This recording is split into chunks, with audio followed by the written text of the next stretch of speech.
That's counterintuitive. You say you indigenous Americans, you do know the term America is not what this place was originally called by its indigenous Oh people. Lord. So why are you using that to define it? Don't make no sense. You know, the people who are this are going to use their authentic I hate these fake ass deep niggas. Oh Lord. expressions and terminologies to define themselves, not something that they were told they are. Mm-hmm. It's the same thing with the term African. You know, if you can only see yourself in terms of, you know, African, then you're using a definition, a term that is an outside. It's not internal. It's not what, you know, those people ever called themselves.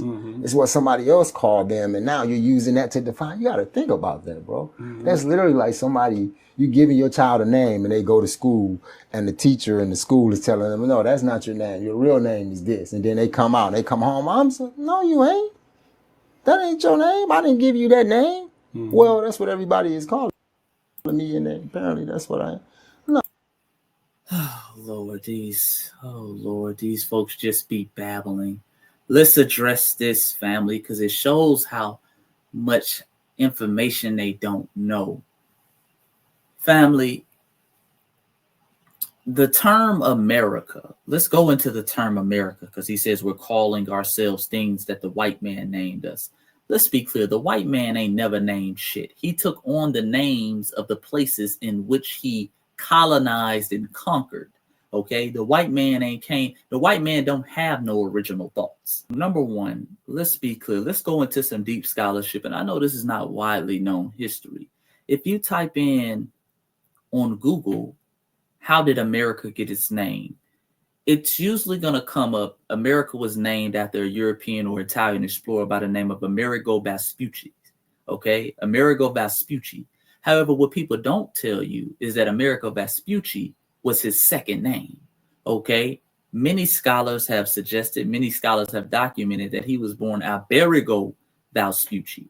Okay, and he did not take on the name Amerigo into his travels and explorations in the Americas. See, Amerigo Vespucci was good friends with Christopher Columbus. And after Columbus, quote unquote, discovered America, Amerigo Vespucci came right after him. In his travels and his explorations, he traveled along what they call the Mosquito Coast. And during his travels along the Mosquito Coast, he ran across a tribe called the Amarisques. Okay, the Amarisques, okay, which meant the land of wind. But that place, that coast that he traveled is now known as Nicaragua, and that coast is now known as the Mosquito Coast, where the Mosquito people live.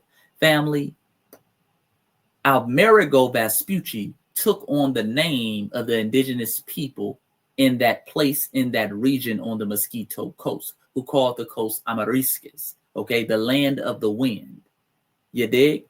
If you look at the Mosquito people who still reside in that coast of Nicaragua, they are still a black people. Okay, many of them are still a black people. Let me show you. And this is just a simple Wikipedia search. I'm not going deep dive on this family. It says a family of the Mosquito people living along the river in Nicaragua. Okay, let's zoom in. These are black people. These are black people. They are still black people to this day. Okay, these are the Mosquito people. Understand that, family. These are the Mosquito people.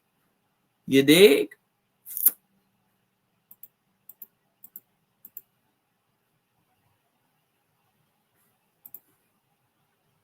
Here's another image. Mosquito people changing bus tire between, I believe that's Balawi and Crazacara in Nicaragua. Let's zoom in. These are black people, okay? These are black people, curly, kinky hair, black skin, all features used to describe black people around the globe. These are the Mosquito people to this day in Nicaragua. Okay, so when people like him, No, I think, yeah. so when people like him say that America got its name, you calling your name after some white dude. Understand, white people have never come up with anything creative off the top of their head. They've always stole it from the indigenous people that were there. And I'm surprised that a Pan-Africanist sit up here and said that that's just like people calling themselves African African got his name from a white man. Let me give this Pan-African some history that he claims to love. Publius Cornelius Scipio Africanus was not who Africa was named after. Publius Cornelius Scipio Africanus got his name from Africa because he was born, again, Publius Cornelius Scipio, okay? And after he defeated the Afri people during the Punic Wars, he took on the name in which the people he defeated, okay? So he took on the Afri people's name, you dig? And the Afri people called their land the Afri land, all right? So he said, I'm going to Africa, where the Afri people live, the people who I just defeated. This is common amongst Europeans throughout their history. Wherever they go, they take on the name of the people they either conquered or the land they colonized. Whatever you call it, they take on the name to show a form of ownership. Another Roman general, one by the name of Julius Caesar Germanicus. Germany didn't get its name from Julius Caesar Germanicus. He took on the name of the people he defeated. He defeated the Germanic tribes. So he said, now I am the Germanicus. Okay, I'm going to take ownership. My name is Julius Caesar Germanicus. So when Amerigo Vespucci came to America and he came across these people, the Mosquito people in what is now Nicaragua, and they were calling their land the Amariscus, okay, which could be spelled or pronounced like America is today, he took on that name. He said, I want to change my name. Okay, these people I met, this beautiful land, all this gold, the land of the wind, this beautiful new country.